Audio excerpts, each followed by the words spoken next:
একদিন পুজো তো আরেকদিন বিয়ে, কিন্তু কোনটা কবে? 19 শতকের কলকাতায় ঘরে ঘরে যখন চলছে এই হুলুস্থুলু কাণ্ড, কারো পঞ্জিকায় দুর্গাপুজো শুক্রবার তো কারো আবার শনিবার। একই দিনে কেউ বিয়ে দিচ্ছে, আবার কেউ বলছে না না আজ তো অশুভ দিন।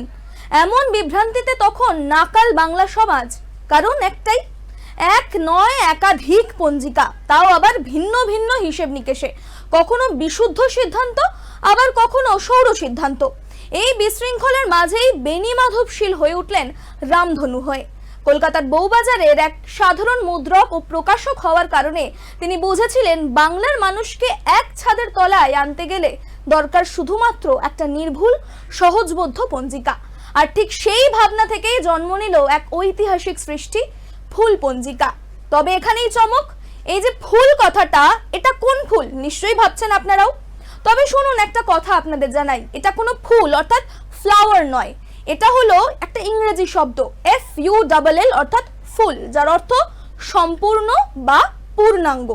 এই পঞ্জিকায় ছিল নিখুঁত উৎসব এবং তিথির সুস্পষ্ট ব্যাখ্যা, আর সবকিছুর উপরে সাধারণ মানুষের জন্য সহজ ভাষায় উপস্থাপন। দুর্গাপুজো হোক কিংবা লক্ষ্মী পুজো, বিয়ে হোক কিংবা নতুন ব্যবসার শুরু, ফুল পঞ্জিকা ছাড়া কিছুই শুরু হতো না, আর এখনো তাই চলে আসছে। বেনি মাধবশীল ছিলেন একজন সত্যিকারের সময়দ্রষ্টা।